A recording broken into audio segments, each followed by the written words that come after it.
2024 was a coming-of-age year for the McLaren F1 team. For the past decade, they'd struggled to shrug off their financial struggles as the team's performance declined before they found themselves stuck in the 4th and 5th position trap. This is the Constructors' Championship position where formerly successful teams go to languish while coming up with 5-year plans to win championships that inevitably get abandoned in year 3 when nothing has changed. It is a spot that McLaren have shared with Alpine, formerly Renault, for many years. But last season they proved that a long-term plan doesn't have to be a recipe for failure. It is possible to drag yourselves out of the malaise of semi-competitiveness that is the center of the constructors' standings and become serious title contenders. The title win last season upset the established status quo of Red Bull, Mercedes and Ferrari, but they aren't happy to settle with that one win. They won the big money prize of the constructors' title, now they want the glory of the drivers' title. But after the team order's mess of 2024, can they orchestrate a championship challenge? Or will trying to balance team orders cause them to fall short again? Well, the team have revealed that they have a plan for team orders in 2025 which could help them take the individual title. And today I'll check it out, so don't go anywhere. In 2024, Lando Norris looked the most likely candidate to dethrone Max Verstappen as Formula 1's championship driver. At round 6 of the season, the Miami Grand Prix, Norris established himself as a contender to Verstappen with his first race win of the season. It was too early to really call him a championship challenger though, just someone who could fight Verstappen for race wins. As the races went on though, the rest of the grid started to catch up to Red Bull, and all of a sudden there were 3 or 4 teams who could fight for podiums and wins. The 7-race run from Austria to Azerbaijan was a period when Norris looked to have the best chance to establish himself as a true contender for the individual title, as Max only featured on the podium twice. Unfortunately, due to a number of reasons, Norris couldn't make the most of the opportunity, and as Red Bull improved their car for the final stretch of the season, his advantage over Verstappen lessened and the title fell away from him. A big talking point in Norris's season was the use of McLaren's team orders. The Hungarian Grand Prix fell in that 7-race run when Norris had a chance to really attack Verstappen's championship lead, and it was there where McLaren's team orders dominated the headlines. A pre-race ruling by the team meant that whoever led at the first pit stop would be allowed to take the win. During the race, McLaren brought Norris into pit first to attempt to cover off the potential risk of being overtaken by Hamilton, and soon after, race-leading Piastri came in as well. The pit stop timing gave Norris the advantage as the undercut was very strong at the circuit. That proved the case as he passed Piastri just as the young Australian was leaving the pit lane. Throughout the closing stages of the race, McLaren invoked team orders asking Norris to swap positions with Piastri. Eventually, after a lot of requests, Norris slowed down at the start-finish straight on lap 68 of 70, giving Piastri the lead and his eventual maiden race win. This was McLaren's first 1-2 finish since the 2021 Italian Grand Prix. McLaren's decision to swap Norris and Piastri was controversial, as Norris was the faster driver and he had gained a 6-second lead over Piastri by the time he did swap positions. There was doubt from the McLaren management and observers that Norris would obey the team orders, with Norris being instructed to swap positions over a 20-lap period. Norris later stated that he had always intended to swap positions and that he thought it was fair to give Piastri the win.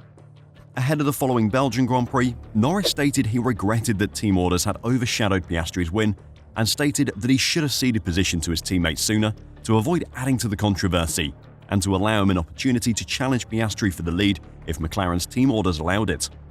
It was a messy race from McLaren, but the team had to come before the driver, and they made that very clear to Lando with their decision, and by sticking to their demands that he swap places with Piastri, they kept harmony between the drivers and kept the team together.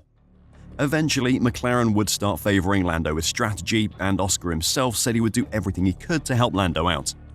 Piastri adhered an instruction to cede a sprint win in Brazil to Norris, but that proved to be inconsequential in the title race as Verstappen prevailed with 2 races to go. Norris, who did later return the deed to Piastri in Qatar, has now revealed that he and Piastri will start the upcoming season, which McLaren will enter as the reigning champions, on equal terms. 2025 is a refresh and Oscar has an opportunity to fight for a championship too, Norris said. A lot of what you guys write about and talk about has been because of the championship fight, the Drivers' Championship fight, and that's where a lot of talk and things started. And I earned my right to have some of those privileges. I earned my right by doing a good job through the whole season to be given that opportunity. I didn't go around asking for it. It's certainly not how I want to win a championship. I want to go out and give Max a fair fight and do my part and earn it my way. Norris did earn the right to be favoured by the team. He had the most Drivers' Championship points, which gave him the best opportunity of the two drivers to take the championship. However, there should be no shame in relying on team orders to win a championship. If you look at the Drivers' Championship winners of the past decade, they've always had a teammate who has supported them and a team that has backed them. Hamilton had Valtteri Bottas and was regularly favoured by team orders, with the call "Valtteri, it's James" signalling that Mercedes were about to ask the Finn to let Hamilton take a race win off him. Verstappen has had Checo, though after 2021 he didn't really need him, but Red Bull did favour Max in their car development, giving the car more and more oversteer, which Sergio couldn't handle, but Max loved. So Lando shouldn't be against the idea of having the team and his teammate helping him win the Drivers' Championship. With the front of the F1 grid being tighter than ever before at the moment, he should be eager to get all the help he can. Before I talk about what Piastri has said about team orders and whether the reset of who the team favours will give him a chance to take a driver's title in 2025, if you're enjoying the video and want to catch all the news in the build-up to the 2025 F1 season, then please press the like button and subscribe to F1 Reverse. Thanks a lot. Piastri has expressed that he had no qualms about surrendering the lead to Norris at Interlagos, though he is eager to avoid being exposed to that position again in 2025. To be honest, I wasn't that disappointed with giving that up, he admitted. Of course, I would have loved to have won the sprint, but it's a very different scenario to a Grand Prix. I think I proved what I wanted to prove in terms of qualifying on pole, and obviously next year I want to make sure that I'm not in a position, championship-wise, to be subject to that. But in reality, I needed to help out that one time in Brazil, and that's been it. So it's been a lot of talk, but not much on-track action. With Oscar and Lando, McLaren had arguably the most talented driver pairing on the grid last season. In 2025, that title will probably go to Hamilton and Leclerc, depending on how the Brit adapts to his new home, but that doesn't change the fact that the McLaren duo are incredibly closely matched. McLaren have dealt with closely matched teammates before to varying degrees of success. When Hamilton joined Alonso in 2007, the team became a battleground. It wasn't much better when it was Button and Hamilton either.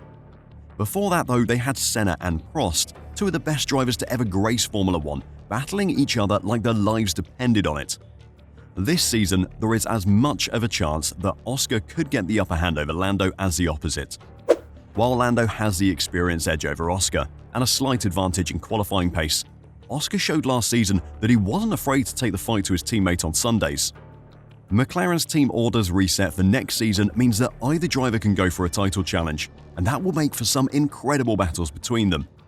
Do you think Oscar could take the fight to Lando next season, or will McLaren end up favouring Norris again in 2025? Let me know your thoughts in the comments down below, and until next time, drive safe and bye for now.